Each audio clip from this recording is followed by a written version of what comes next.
El gozo del progenitor y del pastor. Este fue un sermón predicado la mañana del domingo 21 de diciembre del año de 1873 por el reverendo Carlos Haddon Spurgeon, justamente en el Tabernáculo Metropolitano, en el sector de Newington, ciudad de Londres. El pasaje incluido para este sermón fue 3 de Juan 4, que dice así: No tengo yo mayor gozo que este, el oír que mis hijos andan en la verdad. Juan habla de sí aquí como si fuese un padre, y por consiguiente nosotros concedemos a los padres el derecho de usar las palabras del texto. Seguro estoy de que muchas personas presentes, madres y padres, pueden decir realmente: no tenemos nosotros mayor gozo que este, el oír que nuestros hijos andan en la verdad. Pero Juan no era el padre, según la carne, de aquellos sobre quienes escribía. Sin embargo, era el padre espiritual de ellos, pues fue por medio de su ministerio que habían sido llevados a la vida nueva. Su relación con ellos consistía en que había sido el instrumento de su conversión y posteriormente había mostrado el cuidado de un padre suministrándoles alimento celestial y provechosa enseñanza. En consecuencia, esta mañana, una vez que usemos las palabras como las expresiones de quienes son padres, debemos recuperarlas nuevamente y usarlas como la veraz expresión de todos los verdaderos pastores. No tenemos nosotros mayor gozo que este, el oír que nuestros hijos andan en la verdad. Primero entonces diremos que uno de los deleites supremos de un padre es que sus hijos anden en la verdad. No tiene mayor gozo, y aquí debemos comentar inicialmente que es un gozo peculiar para los padres y madres cristianos. No es posible que los padres digan verazmente: no tenemos nosotros mayor gozo que este, el oír que nuestros hijos andan en la verdad. A menos que ellos mismos anden en la verdad, ningún lobo ora porque su lobez no se convierte en una oveja. El impío asigna poco valor a la piedad de sus hijos, puesto que no le da ninguna importancia a la suya propia. Quien no valora su propia alma no está inclinado a valorar las almas de sus descendientes. Quien rechaza a Cristo a nombre propio no está inclinado a enamorarse de él a nombre de sus hijos. Abraham oró por Ismael, pero no leo en ninguna parte que Ismael orara por su hijo Nebaiot. Me temo que muchas personas, incluso entre quienes profesan la religión, no podrían repetir de manera sincera mi texto. Buscan un gozo diferente en sus hijos y poco les importa si andan en la verdad o no. Se deleitan en los hijos si gozan de salud corporal, pero no se entristecen cuando la lepra del pecado permanece en ellos. Se gozan de su aspecto atractivo, pero no investigan si han encontrado favor delante del Señor. Cubran los pies de la señorita con zapatillas de plata y muchas cabezas de familia. Nunca preguntarían si anduvo ella en el camino espacioso o en el angosto. Es muy aflictivo ver cómo algunos padres que profesan ser cristianos se sienten satisfechos en tanto que sus hijos demuestren talento en el aprendizaje o habilidad en los negocios. Aunque no muestren ningún signo de tener una naturaleza renovada, sí pasan sus exámenes con honores y prometen estar bien preparados para la batalla del mundo. Sus padres olvidan que hay un conflicto superior que involucra una corona más excelsa, un combate para el cual el hijo necesitará ser preparado por la gracia divina y estar armado con toda la armadura de Dios. Ay, si nuestros hijos pierden la corona de la vida, será solo una ínfima consolación que hubieran ganado los laureles de la literatura o del arte. Muchas personas que deberían tener un mejor criterio se consideran bendecidas superlativamente en sus hijos si estos se vuelven ricos, si casan bien, si se lanzan a proyectos rentables en los negocios, o si alcanzan la eminencia en la profesión que hubieran elegido. Sus padres van a sus lechos gozándose y despiertan estando perfectamente satisfechos, aunque sus muchachos estén precipitándose en el infierno, siempre y cuando estén haciendo también mucho dinero. No tienen mayor gozo que el que sus hijos tengan su porción en esta vida y acumulen tesoros donde el orín los corrompe. Hay padres que están contentos con la condición de sus hijos, aunque ni ellos ni sus hijas muestren algún signo de un nuevo conocimiento, ni den evidencia alguna de ser ricos para con Dios. o no manifiesten señales del amor que elige o de la gracia que redime, ni del poder regenerador del Espíritu Santo. Ahora solo puedo decir de tales padres profesantes que tienen necesidad de preguntarse si son cristianos en realidad, y si no quieren cuestionárselo, han de darnos permiso para que lo sometamos a un serio debate. Cuando el corazón de un hombre es realmente recto delante de Dios, y él mismo ha sido salvado de la ira venidera, y está viviendo bajo la luz del semblante de su Padre Celestial, es seguro que estará muy preocupado por las almas de sus hijos. Tendrá en gran valor sus naturalezas inmortales y sentirá que nada podría producirle mayor gozo que enterarse que sus hijos andan en la verdad. Amados, juzguen ustedes mismos entonces esta mañana conforme a la prueba apacible pero escudriñadora ofrecida por el texto. Si ustedes son cristianos profesantes, pero no pudieran decir que no tienen mayor gozo que la conversión de sus hijos, tienen una buena razón para cuestionar si debieron hacer una profesión de tal naturaleza en absoluto. Tenemos que comentar a continuación que el gozo mencionado en el texto es especial en su objeto. La expresión es juiciosa. Juan no escribió esas palabras en medio de la prisa. Condensó muchas cosas en ellas. Dice: no tengo yo mayor gozo que este, el oír que mis hijos andan en la verdad. Ahora, queridos padres, es un grande gozo para nosotros que nuestros hijos aprendan la verdad.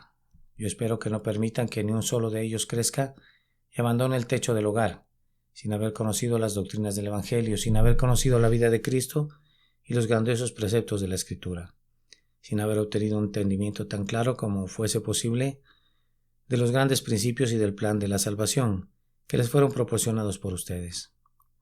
Cuando percibimos a través de cuestionarios o de cuestionarlos que nuestros hijos entienden enteramente el Evangelio y están bien arraigados y cimentados en sus doctrinas, es un gran gozo para nosotros y está muy bien que lo sea.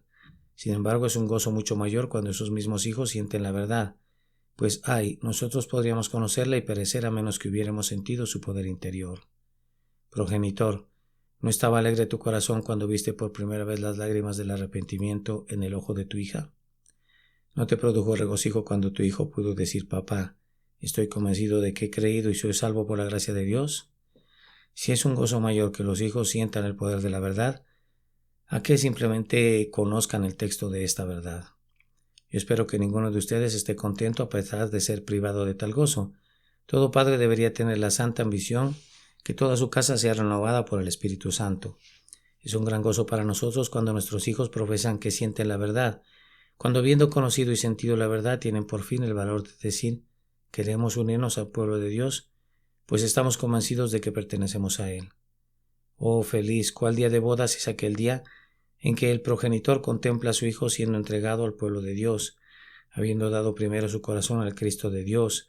El bautismo de nuestros hijos creyentes es siempre una dichosa ocasión para nosotros y así debería ser.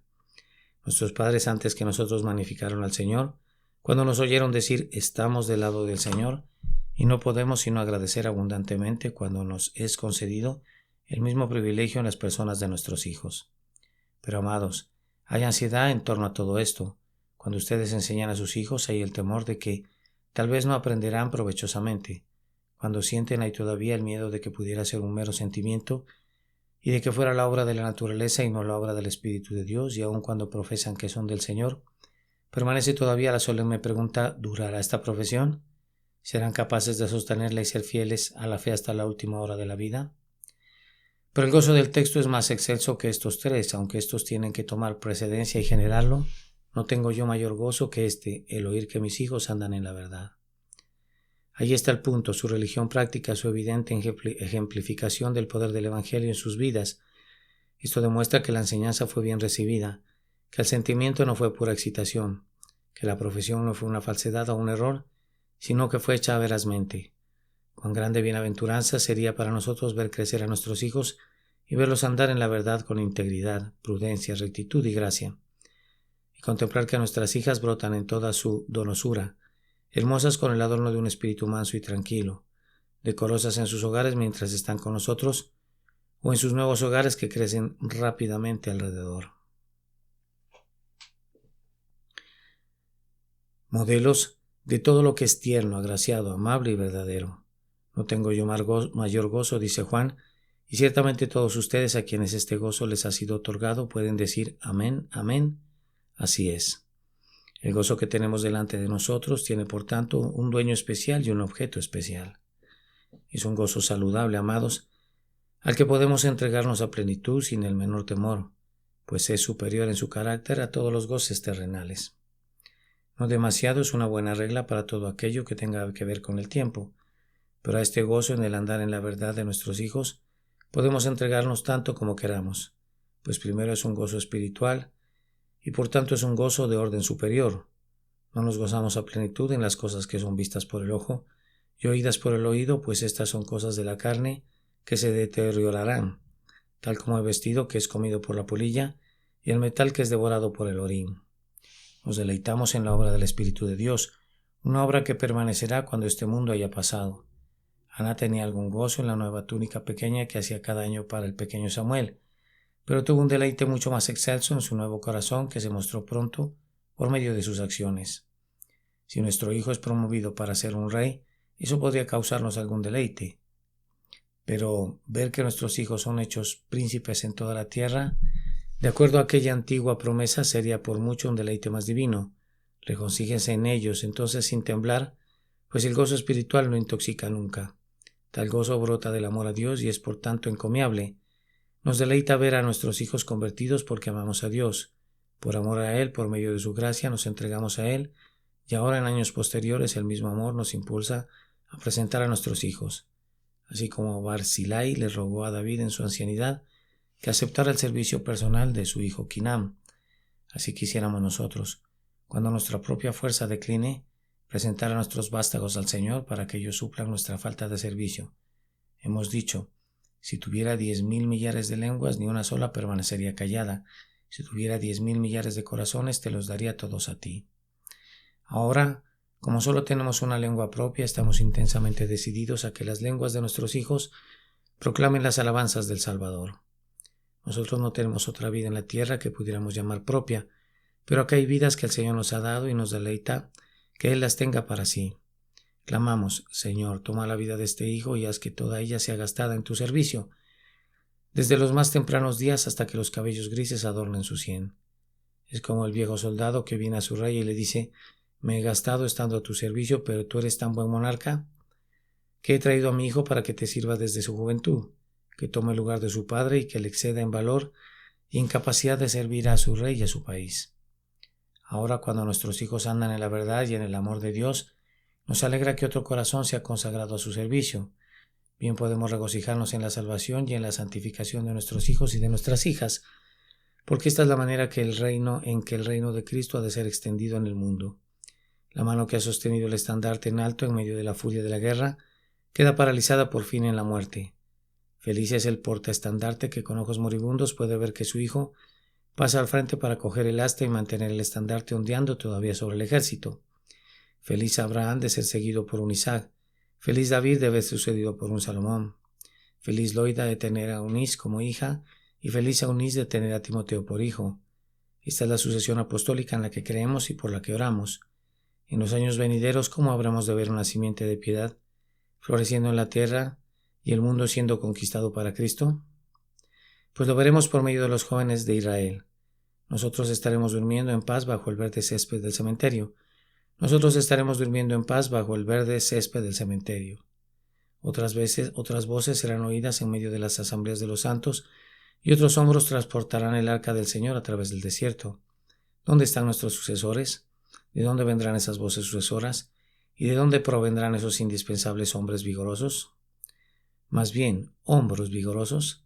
Nosotros creemos que surgirán de entre nuestros hijos, y si Dios nos concede que así sea, no necesitaremos ningún otro gozo mayor. Les diré por qué este es peculiarmente el gran gozo de algunos padres cristianos. Es porque han hecho de él un tema de oración importuna. Lo que nos llega a través de la puerta de la oración entra en la casa con música y danzas. Si lo han pedido con lágrimas, lo recibirán con sonrisas. El gozo de una respuesta a la oración va en gran medida en proporción a la lucha que se incorporó a la oración. Si tú has sentido algunas veces como si tu corazón fuera a romperse por tus vástagos, a menos que fueran convertidos pronto a Dios, entonces te diré que cuando sean convertidos, sentirás como si tu corazón fuera a romperse en sentido opuesto, de puro gozo al pensar que han sido salvados. Tus ojos que han enrojecido de llanto a causa de sus insensateces juveniles un día resplandecerán de deleite a causa de las santas acciones que marcarán la obra de la gracia en sus corazones. No nos sorprende que Ana cantara tan dulcemente, pues había orado muy sinceramente. El Señor la había oído y el gozo de la respuesta fue incrementado por la angustia previa que acompañó a su oración. No tenemos mayor gozo que este, que nuestros hijos anden en la verdad, y se trata de un gozo recto y permisible, y brota de buenas fuentes, y no tenemos que tener miedo de entregarnos a él. Este gozo es vivificador en su efecto. Todos los que lo han sentido alguna vez saben qué energía bulle en ellos. Aquellos de ustedes que no lo han recibido todavía pero están deseándolo, yo así confío serán vivificados por el deseo. Esto es lo que quiere decir: ¿ha sido convertido a Dios algún hijo de la familia? Nos regocijamos por ese hecho, pero no podemos quedarnos con el gozo por un solo hijo, y nos vemos forzados a pensar en los demás hijos.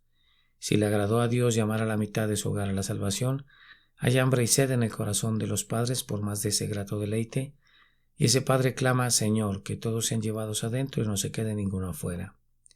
¿Tienen algunos de ustedes la dicha esta mañana de ver convertidos a todos sus hijos? Yo sé que algunos de ustedes tienen esa dicha. Oh, cuán santas y cuán celestiales deberían ser sus familias cuando Dios les ha favorecido de tal manera por encima de muchos miembros de su propio pueblo.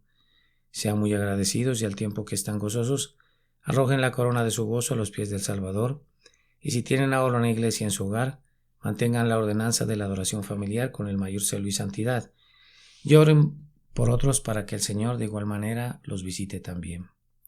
Amados, ¿han sido convertidos algunos de sus hijos mientras otros permanecen siendo inconversos?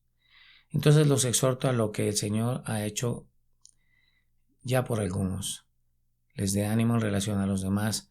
Cuando estén de rodillas en oración, díganle a su Padre Celestial: Señor, tú me has escuchado en cuanto a una parte de mi casa, por tanto te imploro que mires con favor sobre toda mi casa, pues no podía soportar que alguno de mis amados hijos eligiera permanecer siendo tu enemigo y siga la senda que conduce al infierno.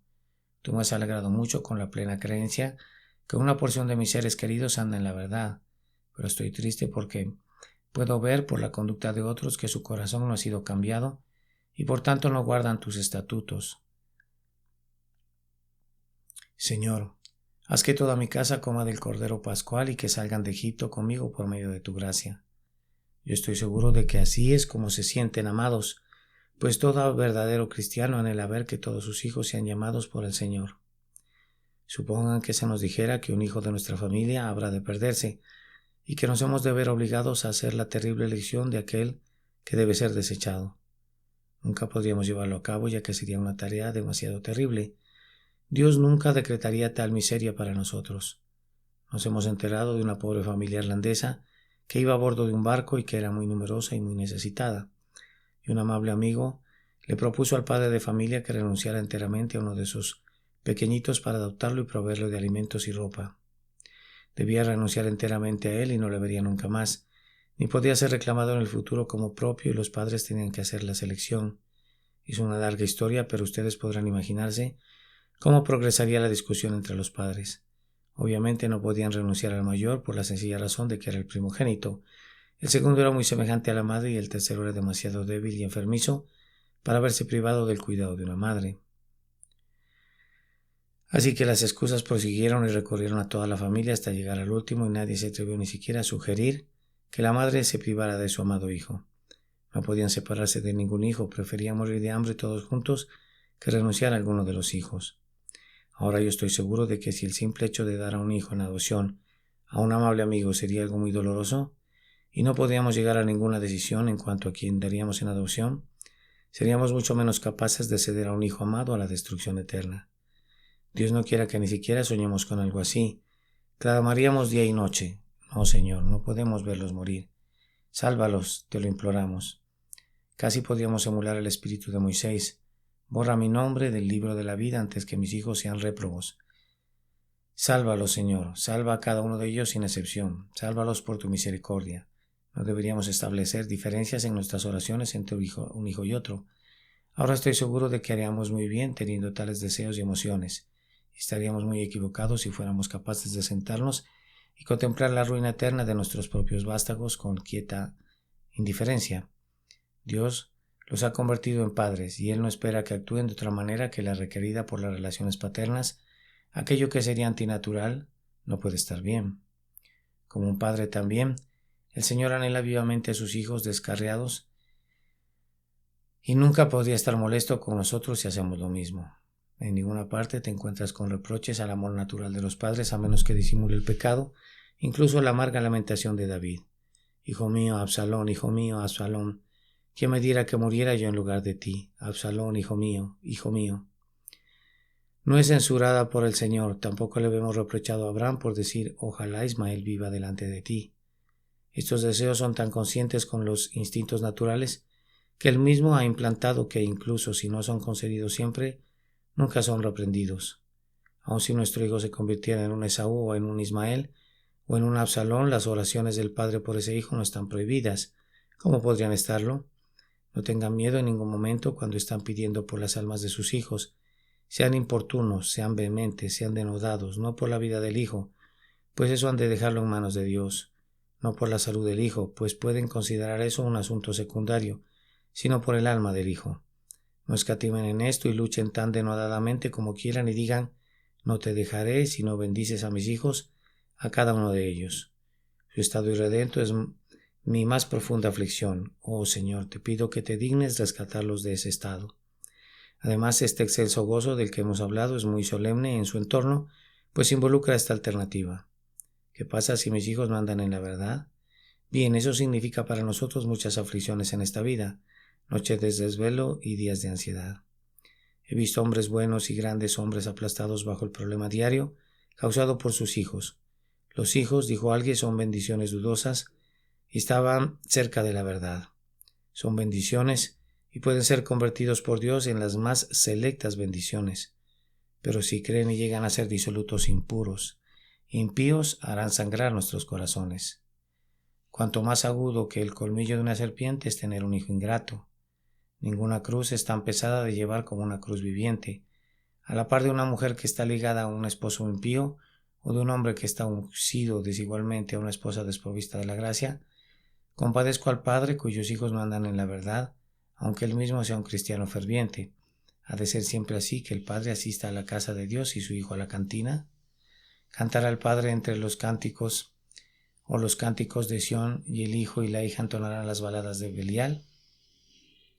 ¿Hemos de ir solos a la mesa de la comunión y nuestros hijos han de permanecer separados de nosotros? ¿Hemos de seguir adelante en la senda hacia la santidad y el camino de la paz y contemplar a nuestros seres más queridos mientras viajan con la multitud en el espacioso camino despreciando aquello que valoramos y rebelándose en contra de aquel que adoramos? Que Dios nos conceda que no suceda así, pero se trata de una solemne reflexión. Más solemne es todavía la visión ante nosotros cuando volvemos la mirada al otro lado del río de la muerte, al eterno más allá. ¿Qué pasaría si nuestros hijos no anduvieran en la verdad y murieran siendo irredentos? No habrá lágrimas en el cielo, pero si hubiere lágrimas, los seres celestiales mirarían por encima de los muros de la Nueva Jerusalén y llorarían desconsoladamente a la vista de sus hijos en medio de las llamas del infierno. Condenados para siempre, desprovistos de esperanza para siempre, qué terrible sería si aquellos a quienes les dimos el ser estuvieran gimiendo y crujiendo sus dientes en medio de tormentos mientras nosotros contemplamos el rostro de nuestro Padre en el cielo. Recuerden que el tiempo de la separación ha de llegar. Oh, ustedes jóvenes y reflexivos, entre ustedes y sus padres tiene que existir una separación eterna. ¿Pueden soportar esta idea?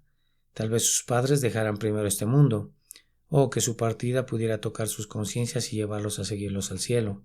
Pero si ustedes se fueran primero, siendo pecadores impenitentes y sin perdón, sus padres tendrían un doble dolor en su obra. Cuán tristemente he observado la diferencia cuando he asistido al funeral de diferentes jóvenes. He sido recibido por la madre que dijo alguna dulce historia acerca de la muchacha y lo que hizo en vida y lo que dijo en la muerte, y hemos compartido antes de ir al sepulcro con un dolor atenuado, casi parecido al gozo, y no he sabido si condolerme o congratular. Pero en otros casos, cuando he entrado en la casa de luto, mi boca ha estado cerrada. He hecho pocas preguntas y poco me ha sido comunicado. Casi no me he atrevido a tocar el punto. Al rato el padre me ha susurrado, Señor, lo peor de todo es que no tuvimos ninguna evidencia de conversión.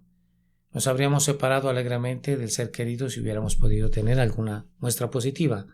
Eso rompe el corazón de mi esposa, Señor. Consuélala si se puede. He sentido que yo era un consolador muy pobre, pues afligirse sin esperanza es en verdad una aflicción. Elevo mis oraciones para que el llanto junto a nuestros hijos e hijas de edad adulta, muertos y muertos 2 veces, no sea jamás la porción de ninguno de nosotros. Mejor sería que no hubieran nacido nunca. Mejor sería que hubieran muerto como una fruta prematura, en vez de que vivieran para deshonrar al Dios de su padre y al Salvador de su madre, y luego que murieran para recibir un apartaos de mí, malditos, de aquellos mismísimos labios que dirán a sus padres: venid benditos de mi Padre, heredad del reino preparado para vosotros. El terror provocado por el contraste es proporcional a la grandiosidad del gozo que está delante de nosotros. Oro por devoción para que tal calamidad sobrecogedora nunca le ocurra a nadie vinculado con cualquiera de nuestras familias. Hasta este momento les he concedido el texto a los padres y ahora voy a tomarlo para mí y para mis hermanos. Pueden ver el texto, queridos amigos, como especificando la mayor recompensa del pastor. No tengo mayor gozo que este, que el oír que mis hijos andan en la verdad. El ministro que es enviado por Dios tiene hijos espirituales. Son tan verdaderamente sus hijos como si hubieran nacido literalmente en su hogar, pues en cuanto a su naturaleza inmortal está para con Dios en la relación del progenitor. Parecería que tendremos en el cielo solo vástagos recuerdos de las relaciones terrenales, en vista de que ni se casarán ni se darán en casamiento, sino que serán como los ángeles de Dios, y por tanto la relación de hijo y padre no existirá en el cielo, aunque no puedo evitar pensar que los espíritus que están agrupados en la tierra estarán asociados en la gloria, pero los deberes y los vínculos de relación habrán terminado. Las relaciones que tienen que ver con el alma y el espíritu permanecerán.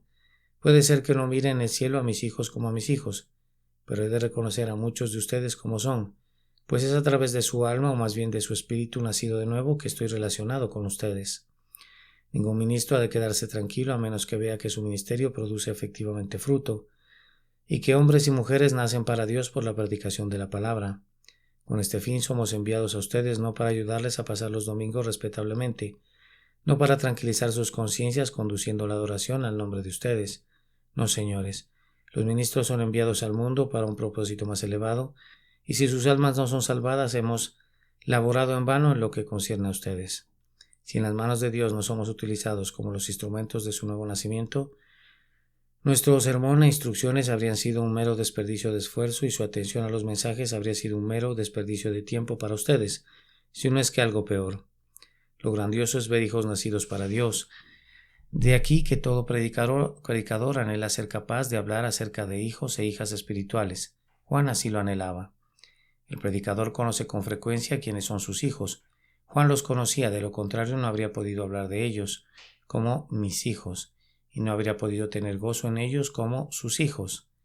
De estos deduzco que es un deber de cada quien que reciba de cualquiera de los siervos de Dios un beneficio espiritual y en especial el de la conversión. Hacérselos saber. Juan habla acerca de sus hijos, pero suponiendo que hubiera habido personas convertidas y Juan no se hubiera enterado de ellas, suponiendo que nunca hubieran hecho alguna profesión y nunca se hubieran unido a la iglesia, Juan habría podido vivir y morir sin el consuelo de conocerlos y sin el gozo de haberse enterado de que andaban en la verdad. Por esto permítanme recordarles a algunos de ustedes que yo así confío. Conocen realmente al Señor, pero nunca han confesado su nombre, que ustedes nos causan un doloroso mal. Hemos buscado su bien, y Dios nos ha bendecido en cuanto a ustedes, y ustedes nos niegan el fruto de nuestra labor, que consiste en que deberíamos saber que Dios ha reconocido nuestro ministerio en sus conciencias. No continúen defraudando al obrero contratado por Él. Ustedes saben cuán refrescante es para el predicador recibir la información de que ha ganado un alma para Jesús. Como agua fría para un alma sedienta en un desierto abrasador, es tal buena nueva para nosotros. Yo he tomado muchos vasos de agua de este tipo. Yo estoy agradecido cuando el Señor obra como lo acaba de hacer el otro día y me entero de ello. Les prediqué una mañana un sermón dirigido a las almas desesperadas. Dije que podría haber algunas personas presentes a quienes se podría aplicar el sermón. Fue algo digno de agradecimiento cuando descubrí un día o dos después que un amigo que había venido desde muy lejos había sido movido a venir aquí esta mañana, y después de muchos años de desesperación fue conducido a la luz y a la libertad por medio del sermón. Oh, cuán dichoso me sentí. ¿No puedes evitar predicar? Cuando sabes que se darán resultados salvadores. Si el Espíritu Santo de Dios ha bendecido nuestra palabra para ustedes, no repriman el reconocimiento de esa bendición. Vístasen de Cristo públicamente en el bautismo, de conformidad a su mandato. Únanse a su iglesia y tengan comunión con el pueblo entre quienes han nacido de nuevo para Dios. Pareciera por nuestro texto que Juan tenía el hábito de recibir noticias de sus hijos espirituales. ¿No tengo yo mayor gozo que el oír? Observen el oír que mis hijos andan en la verdad. Eso implica que si ustedes hacen una profesión de su fe, la gente hablará de ustedes. Juan no habrá podido oír si otros no hubiesen hablado. El hombre que hace una profesión de religión, especialmente en una iglesia como esta, será observado por todos los ojos del mundo y por cierto no serán críticos muy amigables. Están aquellas personas en tu hogar que no conocen al Salvador, que si pudieran encontrar alguna falla en tu carácter te la echarán en cara y dirán, así que esa es tu religión. Serán hombres de quienes se habla mucho, y nos llegarán reportes acerca de ustedes, buenas o malas. Con seguridad tendremos noticias de ustedes. No practicamos ningún sistema de espionaje entre los miembros de nuestra iglesia, y sin embargo en esta gran iglesia de 4.500 miembros, de una manera u otra, raramente ocurre que un acto visible de inconsistencia sea ocultado por largo tiempo. Las aves de los cielos publican el asunto. El mundo que tiene un ojo de águila actúa como un policía para la iglesia y se convierte en el perro guardián de las ovejas sin buenas intenciones y ladra furiosamente tan pronto como una oveja se descarría. Yo les garantizo que no tengo mayor gozo que cuando oigo que los miembros de la iglesia andan en la verdad. Cuando, por ejemplo, un joven cristiano muere y su patrón me escribe diciendo ¿tiene usted algún otro miembro de la iglesia que se parezca a fulano de tal? Nunca tuve un trabajador tan bueno como él. Deploró su pérdida y solo deseo poder encontrar otra persona de un carácter igualmente excelente. Muy diferente es nuestro sentimiento cuando nos enteramos, como sucede algunas veces, que dicen yo preferiría vivir con un impío que con un profesante de la religión, pues esos cristianos profesantes tienen bastante más mal carácter y son más pendencieros que las propias personas del mundo.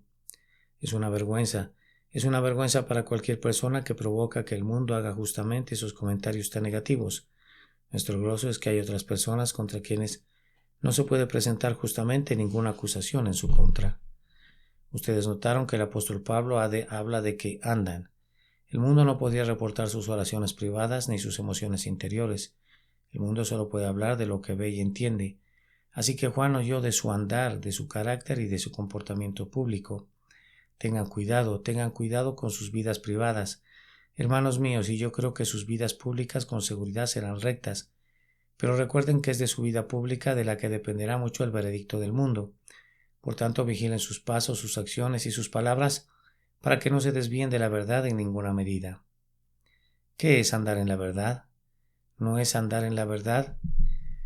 O de otra manera, algunos supondrían que quería decir que Juan estaba feliz porque tenía doctrina sana y pocos se preocupaban de todo lo demás. Su expresión incluía ciertamente su ortodoxia en el credo, pero tenía mayores alcances. Nosotros comenzaremos en este punto y consideremos que es un gran gozo ver que nuestros convertidos permanecen firmes en la fe. Y hermanos, me alegra en verdad cuando me entero de que ustedes sostienen firmemente las verdades esenciales, fundamentales y cardinales de nuestra santa fe. Me alegra que la insensatez del así llamado pensamiento moderno no posea ningún encanto para ustedes y que no se han desviado para dudar de la deidad de Cristo, o de la caída del hombre o del sacrificio sustitutivo, o de la autenticidad e inspiración de la Escritura, o del predominio de la oración. Estoy agradecido porque ustedes sostienen firmemente las grandes doctrinas antiguas de la gracia y rehúsan intercambiarlas por la luz de luna intelectual tan en boga en estos momentos. Es algo grandioso oír de nuestro pueblo que permanece en la verdad que les ha sido enseñada.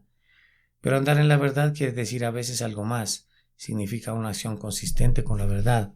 Si ustedes creen que han caído, anden consistentemente con esa verdad, vigilando su naturaleza caída y andando humildemente con Dios. ¿Creen que hay un solo Dios? Anden en esa verdad y reverencienle a Él y a nadie más. ¿Creen en la elección? Demuestren que ustedes son elegidos y anden en la verdad como el pueblo peculiar y elegido de Dios, celoso de buenas obras. ¿Creen en la redención? ¿Es esa una verdad fundamental para ustedes? Anden en ella, pues no sois vuestros porque habéis sido comprados por precio. ¿Creen en el llamamiento eficaz y en la regeneración como la obra del Espíritu de Dios? Entonces anden en el poder de Dios y sus vidas santas han de demostrar que en verdad han sido renovados por la obra sobrenatural de la gracia de Dios. Anden en consistencia con lo que creen. Pero andar en la verdad quiere decir todavía algo más. Significa ser real. Mucho del andar que es visto en el mundo es un espectáculo vano, la mascarada de la religión, el remedio de la piedad. En demasiados casos el hombre lleva dos rostros bajo un mismo sombrero y posee una humanidad doble. Nada bueno es real. Es un hábil actor y nada más. Ay, qué triste que uno deba decirlo, pero mucha de la religiosidad de nuestros días no es otra cosa que jugar a la religión. Vamos, miren el año cristiano en el grupo ritualista de nuestra Iglesia Nacional, mírenlo y díganme qué es. Es un tipo de charada práctica, uno de cuyos actos es una especie de drama de la pasión. Se supone que la vida de Cristo ha de ser actuada de nuevo y se nos pide cantar villancicos como si Jesús estuviera recién nacido, comer pescado salado porque Él ayuna, sostener palmas porque Él cabalga a través de Jerusalén y oír realmente el llamado de las campanas que tocan a dobles como si Él estuviese muriendo. Un día nace y otro día es circuncidado, de tal forma que se pasa el año en un solemne artificio, pues ninguna de estas cosas está sucediendo, pero el Señor Jesús está sentado en el cielo, indignado por ser hecho objeto de ese juego. Te recomiendo que no tengas que ver con nada de estas cosas. Deja las sombras y persigue la sustancia. Adora a Cristo como Él es, y entonces le considerarás el mismo ayer y hoy y por los siglos. Cuando los hombres te vean, han de ver que lo crees realmente con plena sinceridad y que no hay ninguna simulación en ti. Entonces te llamarán fanático, por lo cual has de estar agradecido. Llévate la palabra a casa y guárdala como un título honorable, demasiado bueno para ser lanzado de regreso en contra de tu enemigo. Podrían llamarte un entusiasta indómito, pero a cambio tú pídele a Dios que los vuelva entusiastas a ellos también, pues en tal causa uno no puede ser demasiado devoto. No vayas por todo el mundo como una sombra respetable rondando la tumba de un Cristo muerto, sino ten vida con la vida de Dios, vivo de pies a cabeza las realidades divinas, así andarás en la verdad. Comprueba cómo se comportaban realmente los apóstoles. Estaban preparados a morir por la verdad que sostenían y a lo largo de su vida estaban haciendo sacrificios por ella. Haz que su veracidad sea una fuerza tan poderosa que los demás vean que eres transportado por su fuerza y gobernado por sus impulsos. No tengo yo mayor gozo que este. Como cuando un predicador ve a los hombres andando así en la verdad, ¿puede hacer de eso su mayor gozo? Puesto que ese es el objetivo de nuestro ministerio, a eso apuntamos. Nosotros no vivimos para convertir a la gente a esta denominación o aquella, sino para convertirlos a una vida santa delante de Dios y a un trato honesto con los hombres. Esto es lo grandioso y cuando vemos que esto se logra, no podríamos sentir mayor gozo. Este es el designio del evangelismo mismo. Cristo amó a la iglesia y se entregó a sí mismo por ella, a fin de presentársela a sí mismo, una iglesia gloriosa que no tuviese mancha ni arruga ni cosa semejante. Un pueblo santo es la recompensa de la pasión del Redentor y bien puede ser el gozo de sus amigos del esposo que lo acompañan y se gozan grandemente porque el gozo del esposo es cumplido. La santidad de los cristianos es el gran instrumento para esparcir el evangelio. Más allá de todas las otras misiones, yo recomiendo la misión de la santidad. Quienes predican mejor a Cristo son los que predican junto a la chimenea, son los que predican en el taller, son aquellos cuyas vidas son sermones, que ellos mismos son sacerdotes para Dios, cuyas ropas son vestimentas sagradas y cuyas comidas ordinarias son sacramentos.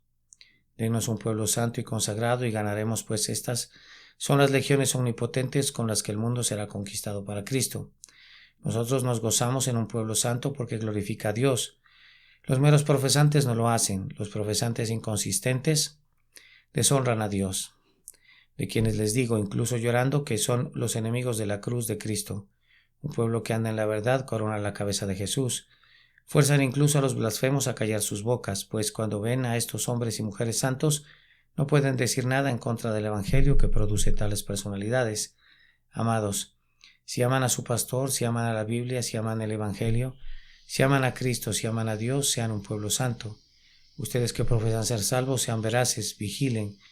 Si no quieren afligirnos, si no quieren deshonrar el Evangelio, si no quieren crucificar a Cristo, de nuevo y someterlo a la vergüenza pública, anden como Cristo quiere que anden. aborrezcan aquello que es malo, aférrense a aquello que es bueno, sean hombres aprobados por Dios en su conversación o en su carácter, en sus transacciones de negocios con sus semejantes o en sus comunicaciones dentro del círculo familiar, tal como ustedes querían haberlo sido cuando venga su Señor. Pues Él está a la puerta y bienaventurados son aquellos siervos que están preparados para su venida. Si ustedes no lo son, o no son lo que deberían ser, les suplico que no hagan una profesión, y si han hecho una profesión y la han deshonrado, humíllense ante los ojos de Dios, y vayan una vez más a la fuente repleta de sangre, pues hay todavía perdón y misericordia para ustedes. Jesús les recibirá gustosamente, aunque le hayan despreciado de esa manera. Retornen como un hijo pródigo a la casa del Padre y encontrarán que los animales engordados han sido sacrificados para ustedes y que han sido vestidos con el mejor vestido. Conforme nos acercamos al cierre del año, pidan sinceramente que si algo en el tiempo pasado ha sido malo, sea suficiente para haber obrado la voluntad de la carne, y ahora a partir de ahora, en el nuevo año, que podamos vivir en novedad de vida y gozar juntos del dulce privilegio de oír que nuestros hijos andan en la verdad, mientras que nosotros mismos, por medio de la gracia, andamos en ella también, y la Iglesia es edificada y multiplicada por el Espíritu de la verdad. Que el Señor los bendiga a todos ustedes por Jesucristo nuestro Señor. Amén. Nota del traductor. La palabra charada utilizada en este sermón por el hermano Spurgeon se refiere en sí a un pasatiempo. El gozo del progenitor y del pastor. Este fue un sermón que fue predicado la mañana del domingo 21 de diciembre del año de 1873 en el Tabernáculo Metropolitano en la localidad de Newington, en la ciudad de Londres. El capítulo utilizado, o el pasaje más bien, para este sermón por el hermano Carlos Spurgeon fue 3 de Juan 4. No tengo yo mayor gozo que este, el oír que mis hijos andan en la verdad.